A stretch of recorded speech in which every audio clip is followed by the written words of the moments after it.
Ladies and gentlemen, welcome back to the channel, or welcome back to the weekend wrap. No production, just my thoughts. As always, please like, subscribe, and share with a friend, a relative, an associate, an enemy, any and all in between. It's appreciated. It's been an interesting few days.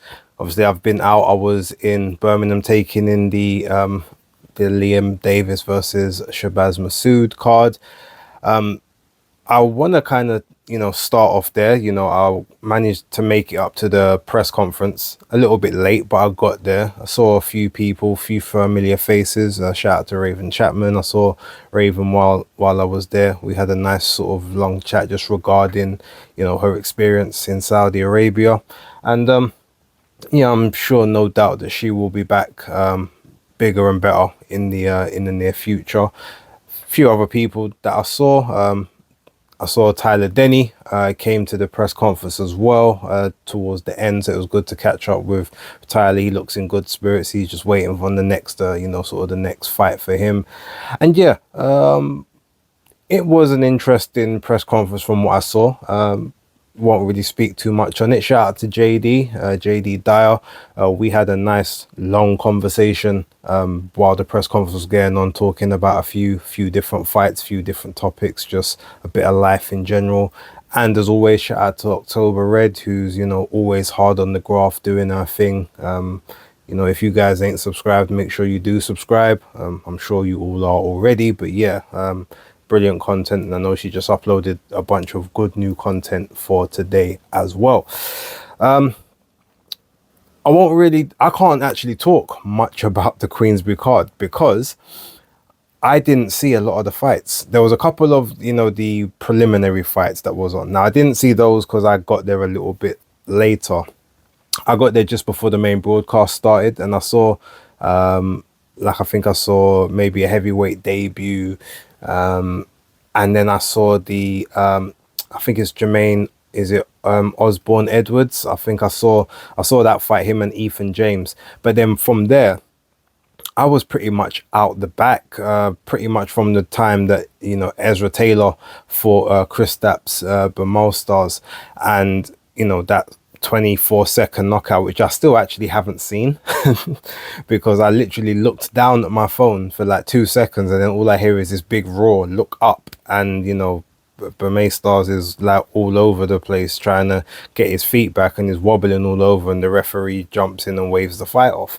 So I'm looking forward to seeing the highlight of it, but outside of that, yeah, it was and then from there, pretty much until the end of the Echo Esserman and Ben Vaughan fight, I was out the back doing interviews. So I interviewed, obviously, Ezra Taylor, got to interview Frank Smith, as hopefully you guys have already seen on the channel now.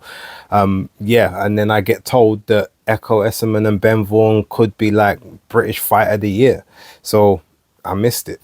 But the right person, I'm assuming one, I predicted that that Echo would win the fight via a majority decision, and that's the victory that he got.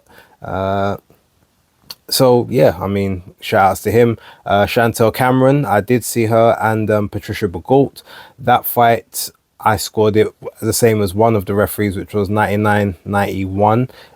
There was a couple of rounds where I was almost tempted to give them to Patricia, but she just either didn't close them out strong enough, or Chantel did enough damaging work in those rounds that they just kind of got nicked away from her. But I gave Patricia the second round, but after that, pretty much everything else was Chantel, even though she was eating a lot of shots, probably walking forward knowing that she can take the power, so taking maybe taking liberties at times when she shouldn't be. But with that being said, that all led to a very, very exciting and intriguing main event. I got this one wrong. I did predict that Liam Davis would win the fight, and purely off of the fact that I thought that Shabazz Masoud would be doing very, very well at the start of the fight, but he doesn't really like pressure and when pressure is applied. And I thought that even though Liam Davis isn't a pressure fighter and he may try to box with him, he would probably try to let his hands go a little bit later on, and then at that point, in when Shabazz maybe starts to lose his shape, that's when he can get to him, possibly stop him late, or just sort of take over the fight. Well, it played out the totally opposite way. And even though I thought that Masoud would be winning the fight in the first half, I did not expect it to be as dominant as it was. And by God, it was dominant. Like, he fought better than I've ever seen him fight before. I've always known that he's talented, but I've never really seen what the hype was. But watching him live yesterday, I got to admit, I can see where the hype comes from. The only bad thing about him, and it's not even a bad thing, but the lack of power, the lack of like true knockout grit. And a part of that is because he's moving, making sure that he doesn't sort of get hit, or making sure that he's able to sort of get, touch his opponent and then get out of the way before the shots come back, kind of thing.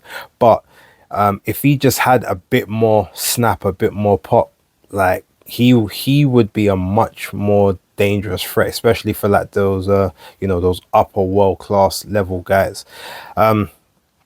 It's another fight where we've now got to talk about scorecards again, because the fight, as one-sided as it was, now bear in mind, I want to preface everything I'm saying by, I wasn't scoring the fight, not in terms of, okay, round to you, round to you, round to you, but I'm watching the fight in real time, and I'm watching Shabazz Masoud land clean punches round after round after round. I'm watching him avoid a lot of clean punches. I'm watching him tuck up, take a lot of stuff on the gloves, on the shoulders. Some stuff gets through, but not a huge amount. I'm also watching him bull and matador Liam Davis around the ring at times as well. So I'm okay, yeah, he's won this round, he's won that round, kind of thing. And then I went out the back to go and get my stand. I said, oh, well, this one's, done. And then I hear the ring announcer all of a sudden saying, we have a split decision. And immediately I was like, wait, split decision. And then I hear 115, 113 Davis, 115, 113 Masoud, and then 116, 112 Masoud. And obviously he wins the IBO World Super Bantamweight title. That fight was not a split decision in any way, shape or form, in any metric that you want to quantify and qualify it by, to any eye outside of that one judge who tried to find 7 rounds to give to Liam Davis. Like, no. I wasn't scoring it like round by round, but I had it sort of in my head. It was looking very 9-3-ish, and that's only because I felt that Liam Davis did very well in the last round. I think I had Shabazz Masoud 4-1 up after the first 5, and then I think I didn't give Davis another round until the 9th or the 10th, and then I managed to give him the 12th. But Shabazz Masoud just dominated the entire fight. So to even have him only winning a scorecard 7-5, 115, 113, like, no. And it's funny because just before the fight took place, I did the interview with Frank Smith, and we was talking about scorecards, the scorecards specifically from the Regis Prograis Jack Catterall fight. And he said, look, even if the right person has won, like, that's still no excuse for if the scorecards are bad or if the scorecards need looking at. So they do, at times need investigating. This one definitely needs investigating, because there's no way outside of, a bribe, outside of maybe trying to curry favor with the home promoter, there is no way that you give that fight, number one, that close. But there's no way that you give that fight as a split decision. Even the 116, 112 I thought was a little too generous to Liam Davis. Some people at ringside was telling me they had it 11-1. Most people, I think, was sort of like 11-1, 10-2-ish. And I remember Frank Smith was in the ring after the fight, and I just called to him and I just said, Frank, they tried to rob your boy. And he just looked at me and goes, terrible. I think he done a joint interview on the Box Nation channel with Frank Warren. I think, you know, they asked him to step in and give a couple words. I don't know how much he got to say. I was like literally standing beside, but at that point I just picked up my stuff and was ready to go. But yeah, look, something's got to be done, but the right person did win. Congratulations. And bear in mind, as I said, I picked Davis to win, and I actually had a bet on the you know, the fight and a couple other fights. So I had every reason to try and give Liam Davis rounds in that fight, and I just couldn't find the rounds to give him. So I don't know how those judges did. But that being said, I think now since the 5v5, that is technically, we are 10-3 to Queensbury. I think Matchroom have actually won the last three. Actually, no, it's not. It's 11. It's 11-3 in terms of Matchroom and Queensbury. Because I almost forgot about Kakachi and Warrington. So yeah. But Matchroom have clawed a couple back, so it'll be interesting to see you know, what the next set of fights are that come up between the two. So with that being said, I then, oh, and also before I go to obviously Oshaki Foster and Robson Conceição, when I was doing basis picks, I forgot totally about the Floyd Schofield versus Renee Tejas Giron fight, and more importantly for me, the Gabriela Fundora versus Gabriela Alaniz undisputed featherweight, sorry, not featherweight, flyweight championship, 112 pounds. I can't believe I forgot about that fight. I predicted that Gabriela Fundora would win on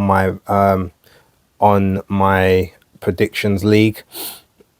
I predicted unanimous decision, but I did think that there was a potential she could maybe get a late stoppage, only because Alaniz is going to walk forward and she's going to give her opportunities to land.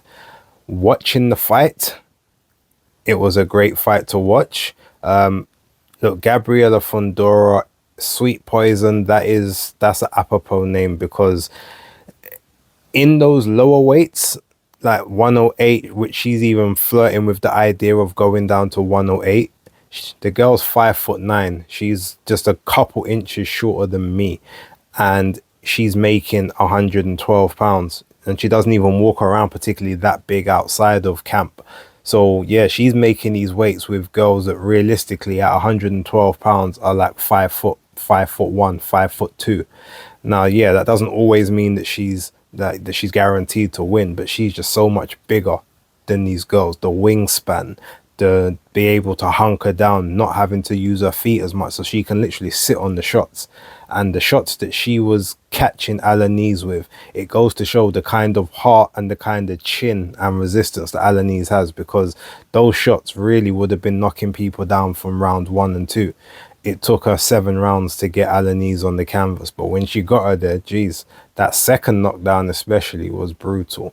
And her team was right to wave the flag, wave the towel to call off the fight, even though she wanted to carry on and continue. But she had nothing left. The legs was gone. She had some good success in there herself. I think in the 7th, going into the 7th, I think I had it like 4-2 to Fundora, but it was a very competitive fight, and Fundora had to eat some shots as well. But look, 112, that's her division. When she goes up to 115, that's her division. When she goes to 118, that's her division. I think all the way up until like 126, she will dominate, because she's just got all of the natural advantages that those girls don't have. I think the only woman, funny enough, that could maybe, you know, beat her stylistically right now is Sky Nicholson. And that's only because she's got the same type of wingspan. She's very quick-witted. She can move very quickly. Whereas Fundora, like I said, she hunkers down. She's not as quick, and she doesn't use her feet as much. So you could probably outbox her from the outside if you've got enough range. But again, it's going to take 4 or 5 weight classes before she actually faces a proper challenge. And I say that knowing that there's people in the super flyweight division, for instance, that I highly rate and respect, you know, like Shannon Ryan. You've got people like Dina Thorslund at 118, who is, you know, the apex predator of that division. I think Fundora gives her hell as well. Shanika Johnson at 118, you know, Nina Hughes, like these women, they're in for a problem if she decides that she wants to start moving up through weights and just like, you know, belt collecting like Thanos collects them stones. I think she could definitely do it. But yeah, look, amazing fight to watch. It was a brilliant advertisement for our Undisputed fight, and I'm looking forward to what she does next. And I'm also looking forward to Gabriella Alaniz. I think as soon as, you know, Fundora decides to move out of that 112, Alaniz will probably go in, get those belts and reign, because she was definitely the second best in that division, in my opinion. But yeah, and also Floyd Schofield and Tejas, I know it was a unanimous decision. I predicted he would get it for a unanimous decision on my predictions league. I haven't watched all of the fight yet, so I will save judgment on that as to whether he looked good or not, but it's a very good opponent. Obviously, again, someone managed by Napa from Nova Sports, so shout out to Napa. Jerron, I'm sure he will get more opportunities down the line, and maybe this is just like, you know, a minor setback, but a major comeback will happen afterwards. We'll wait and see. Now, moving over to the top rank card, I've only just watched the main event, so I haven't seen any of the undercard fights. I haven't got a chance to see Jan Santana's fight against Eduardo Baez yet, but I do want to have a look at that. I know he did win, so, you know, as I predicted he would. So that part I'm interested to see. But yeah, looking at that main event, it's funny because the first fight, O'Shaquie Foster was robbed. Like, it was I'm not gonna say it was one of the worst robberies I've seen, because I've seen worse, but it was very bad. It was up there. It was probably in my top 10 that I've seen. Maybe top 10, top 15, somewhere in and around those ranges. But what I will say is this fight, when you think, okay, well, he won that one so comfortably, I thought he's just gonna step on the gas, like apply the pressure from earlier in this fight, try to break Conceição down, make it emphatic, and, you know, either stop him or just win dominantly on the cards, leaving no doubt. Well, no, the fight didn't play out like that at all. In fact, this fight was much more competitive and much closer than the first fight was. And while I was watching it kind of while I was doing some washing, so I wasn't focusing on every single second of every punch, so I didn't score it like that. I'm not trying to say, but the impression that I kind of got of the fight, it looked very, very much like Conceição could have legitimately won this one. Now, I'm not saying that he did or that Foster didn't deserve to get the victory, because he picked it up in those middle to later rounds a lot more, but he lost a lot of those early rounds for me, from what I was seeing. And I don't know if he did enough in those later ones to be conclusive to say that, yes, he was, you know, he was winning those. But again, all the scorecards were like 115, 113, like both sides. So I kind of understand, because there's definitely 5 rounds that I could give to Conceição from what I was seeing. And there's probably about 5 rounds, maybe 6, that I could give to Foster from what I was seeing. So I don't really have an issue with the scorecards. All I'm saying is, if anyone was going to give Conceição a shout for winning either of the 2 fights, this one, he was a lot more deserving to win than that first one. But O'Shaquie Foster got his belt back. He now wants a unification with the winner of Navarrete and Valdez, which takes place, I think, in about 3 weeks' time. 2-3 weeks time. So yeah, I'm looking forward to that card as well. O'Shaquie Foster's back in the winners column. I know that Ray Ford has been vocal about wanting to face O'Shaquie Foster. He said he wasn't going to talk no smack about him until after his fight. So Ray fights this week coming, so I'm sure as soon as he fights that one, he can, you know, maybe get on those socials and start calling out Foster again and seeing if he can get that work. Obviously, it's a top rank situation, top rank of Matchroom, and not very palatable when it comes to each other these days. So I guess we'll have to wait and see how that kind of plays out. Overall, again, I haven't seen everything. Also, I was very much focused on watching Crown Jewel this weekend, and if I didn't go to Birmingham, I would have been doing a watch along for that Riyadh season Crown Jewel event, segueing into the the boxing card, because I would have got a lot of traffic to the channel from there.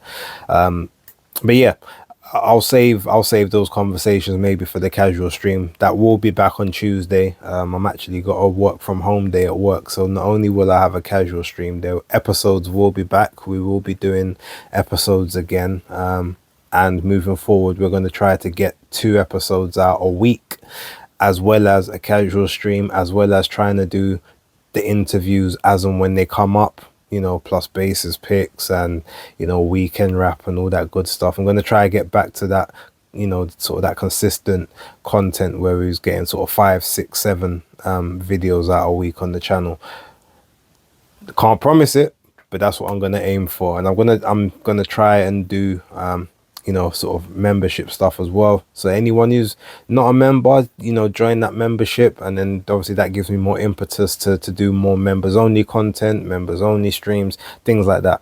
I can't do those things just yet because there's not enough of you, but the ones that are here, I do love and respect you lot, and the loyalty, and obviously you guys get first priority in anything that I do, and anything that I have thoughts on, I go to you guys first. And whatever your opinions and your votes are, carry a great deal of weight. So yeah, just want to say thank you to everyone who's watched this. Appreciate you all, and yeah, until the next one, be safe, be well. Hope you all had good weekends. Getting home was very, very sticky for me today. A couple times I had to stop on those motorways, feeling very, very tired, but I'm here, we're here, we move. Yeah, and let's look forward to the week ahead. So until then, don't forget to like, subscribe and share. Thank you all for watching. I'll catch you on the next one. Peace.